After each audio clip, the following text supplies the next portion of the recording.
ناظرین گرامی السلام علیکم ورحمۃ اللہ وبرکاتہ۔ آج کی بات خاص بات میں آپ لوگوں کا استقبال ہے۔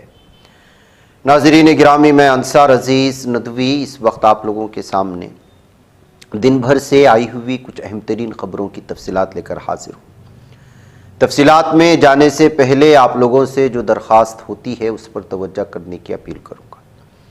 آئیے پہلی خبر کی جانب بڑھتے ہیں۔ عید میلاد النبی صلی اللہ علیہ وسلم کے موقع پر کانگریس کے سرکردہ رہنماؤں نے مبارکبادی پیغامات جاری کیے ہیں اور پیغمبر اسلام حضرت محمد مصطفیٰ صلی اللہ علیہ وسلم کے امن، مساوات، بھائی چارے کے پیغام کو یاد کیا۔ رہنماؤں نے ملک و قوم کی اتحاد و خوشحالی کے لیے بھی دعائیں کی۔ راہل گاندھی نے اپنے پیغام میں کہا، عید میلاد النبی مبارک ہو۔ یہ مبارک موقع سب کے لیے خوشی، امن، اچھی صحت اور خوشحالی لے کر آئے۔ انہوں نے کہا کہ یہ دن ہم سب کے لیے خیر و برکت کا ذریعہ ہے۔ کانگریس صدر ملکاراجن کھڑگے نے اپنے بیان میں کہا، سب کو عید میلاد النبی مبارک ہو۔ یہ بابرکت موقع امن، خوشحالی اور ہمدردی کو فروغ دے اور سب کو خیر سگالی کی روح میں متحد کرے۔ انہوں نے اس بات پر زور دیا کہ حضرت محمد مصطفیٰ صلی اللہ علیہ وسلم کی تعلیمات آج بھی انسانیت کے لیے رہنمائی کا ذریعہ ہے۔ پرینکا گاندھی واڈرا نے اپنے پیغام میں کہا، آپ سب کو عید میلاد النبی کی دلی مبارکباد۔ امن اور بھائی چارے کا پیغام دینے والے پیغمبر حضرت محمد مصطفیٰ صلی اللہ علیہ وسلم کی پیدائش کے اس مقدس موقع پر میں تمام ہم وطنوں کے لیے خوشی اور خوشحالی کی دعا کرتی ہوں۔ پرینکا گاندھی نے کہا کہ حضرت محمد مصطفیٰ صلی اللہ علیہ وسلم کی حیات طیبہ ہمیں انسانیت کی خدمت اور سماجی انصاف کا درس دیتی ہے۔ کانگریس پارٹی کے سرکاری ایکس ہینڈل سے بھی یہ پیغام جاری کیا گیا، مبارکبادی دی گئی اور اس موقع پر ہم حضرت محمد مصطفیٰ صلی اللہ علیہ وسلم کے امن، ہمدردی اور مساوات کے پیغام کو یاد کرتے ہیں۔ انہوں نے بھائی چارے کو بھی یاد کیا، محبت کو بھی یاد کیا اور پرخلوص مبارکبادیاں پیش کی ہیں۔ اس کے علاوہ ناظرین گرامی، پی ایم مودی صاحب نے بھی اس سلسلے میں مبارکبادی پیش کی ہے۔ تو یوگی جو یو پی کے سی ایم ہیں، انہوں نے بھی مبارکبادی پیش کی اور بھی مختلف پارٹیوں سے تعلق رکھنے والے احباب اور اہم ترین لیڈران نے بھی اس موقع پر اپنے اپنے ٹویٹر ہینڈل سے جو ہے مبارکبادی پیش کرنے کی کوشش کی ہے۔ ادھر ملک کے تقریباً 47% وزراء کے خلاف مجرمانہ معاملے درج ہیں۔ ان میں قتل، اغوا اور خواتین کے خلاف جرائم جیسے سنگین معاملے بھی شامل ہیں۔ انکشاف ایسوسی ایشن فار ڈیموکریٹک ریفارمز کی تازہ ترین رپورٹ میں ہوا ہے۔ یہ رپورٹ ایسے وقت میں منظر عام پر آئی جب مرکزی حکومت نے ایسے 3 نئے بل پیش کیے جن میں وزیر اعظم، وزیر اعلیٰ یا وزیر کو سنگین مجرمانہ معاملے میں 30 دنوں تک جیل میں گزارنے پر عہدے سے ہٹانے کی تجویز پیش کی گئی ہے۔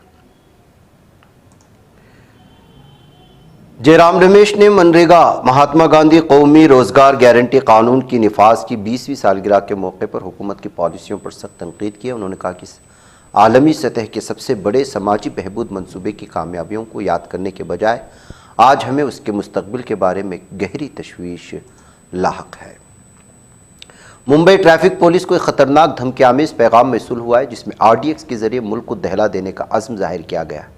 پیغام میں اطلاع دی گئی ہے کہ 14 دہشت گرد شہر میں گھس چکے ہیں جن کے پاس 400 کلوگرام RDX موجود ہے۔ یہ دھمکی آمیز پیغام کنٹرول روم کو ملا جس نے سیکورٹی اہلکاروں میں گہما گہمی پیدا کر دی۔ پیغام ملتے ہی پولیس مستعد ہو گئے، معاملے کی تحقیقات بھی شروع کر دی ہے۔ ایک افسر نے اس سلسلے میں جانکاری دیتے ہوئے بتایا کہ گنیش اتسو کے 10ویں دن اننت چتردشی کے لیے پولیس سیکورٹی انتظام کرنے میں مصروف ہے۔ اس درمیان ٹریفک پولیس کنٹرول روم کو WhatsApp helpline number پر دھمکی آمیز پیغام موصول ہوا۔ افسر کا کہنا ہے کہ کرائم برانچ نے دھمکی آمیز پیغام کی جانچ شروع کر دی ہے اور انسداد دہشت گردی دستہ ATS اور دیگر ایجنسیوں کو بھی اطلاع فراہم کی گئی ہے۔ ملک بھر میں ووٹ چوری اور یسائر کے خلاف اپوزیشن پارٹیوں نے مہم چھیڑ رکھی ہے۔ اس درمیان کرناٹک حکومت نے حال ہی میں ریاستی الیکشن کمیشن کو سبھی مقامی بلدیاتی انتخابات میں الیکٹرانک ووٹنگ مشین کی جگہ بیلٹ پیپر کے استعمال کی سفارش کرنے کا فیصلہ لیا ہے۔ وزیر برائے قانون و پارلیمان HK پاٹل نے کہا کہ اس فیصلے سے انتخابات میں لوگوں کا اعتماد برقرار رہے گا۔ وادی کشمیر میں کئی دنوں سے جاری بارشوں کے تھم جانے کے بعد دریائے جہلم اور اس کی معاون ندی نالوں میں پانی کی سطح میں کمی کے آثار نمایاں ہونے لگے۔ حکام کے مطابق بیشتر مقامات پر پانی کی سطح خطرے کے نشان سے نیچے گر گئی ہے، تاہم پامپور میں پانی کی مقدار اب بھی خطرے کے نشان سے اوپر برقرار ہے جس کے سبب مقامی آبادی کو محتاط رہنے کی تاکید کی گئی ہے۔ پنجاب اس وقت گزشتہ 4 دہائیوں کی بدترین قدرتی آفت کا سامنا کر رہا ہے۔ راوی، بیاس اور ستلج جیسی اہم ندیوں میں آنے والی شدید طغیانی نے ریاست میں بھیانک تباہی مچائی ہے۔ تازہ ترین سرکاری اعداد و شمار کے مطابق پنجاب کے 23 میں سے تقریباً تمام اضلاع اس آفت کی زد میں آ چکے ہیں۔ ریاست کے 1902 گاؤں مکمل طور پر زیر آب آئے ہیں، جس کی وجہ سے لاکھوں افراد متاثر ہوئے ہیں اور بڑے پیمانے پر فصلوں اور انفراسٹرکچر کو نقصان پہنچا ہے۔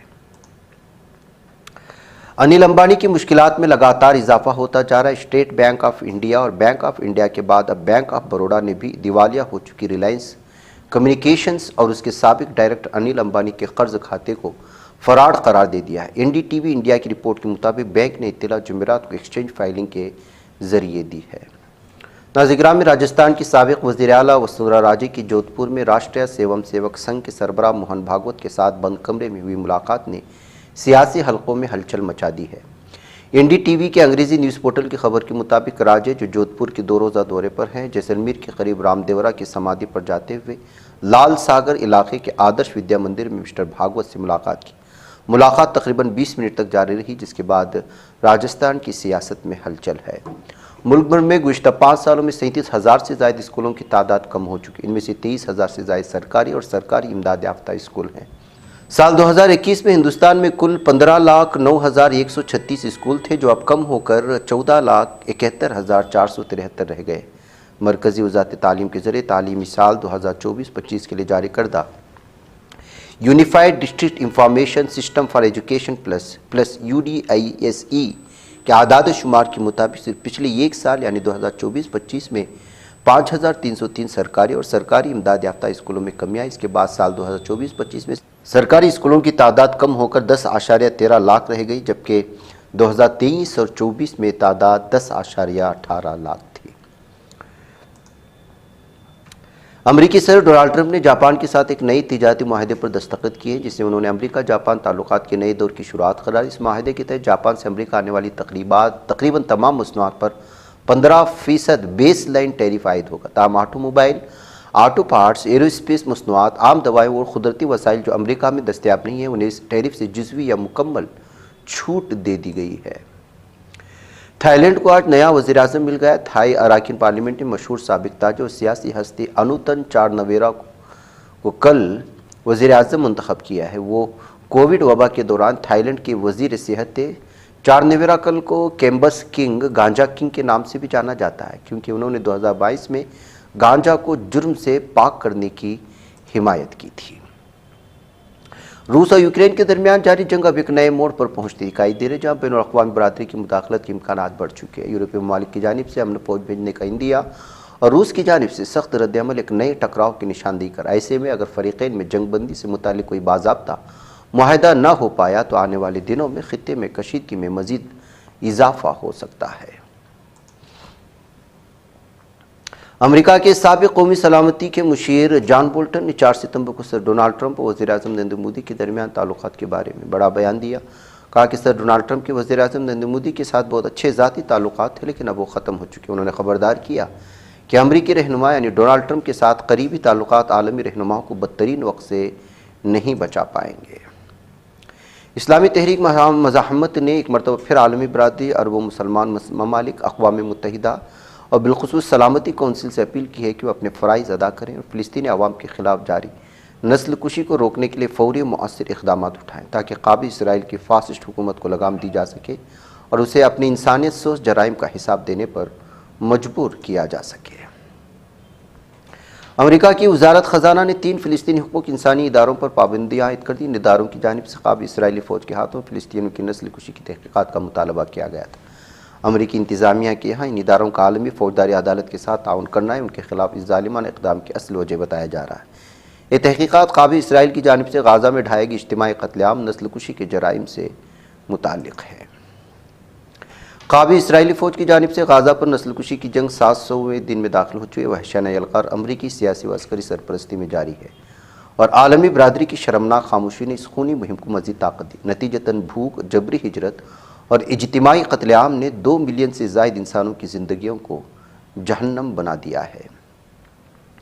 یمن میں انصار اللہ کے قائد عبد الملک الحوثی نے کہا کہ قابض اسرائیل امریکہ کی شراکت سے فلسطینی عوام کے خلاف صدی کا جرم اور عصر حاضر کی سب سے بڑی رسوائی جاری رکھے۔ انہوں نے زور دے کر کہا کہ مظالم ان تمام افراد کے لیے ننگوار ہیں جو خاموش ہیں یا اس جرم میں شریک ہو چکے ہیں۔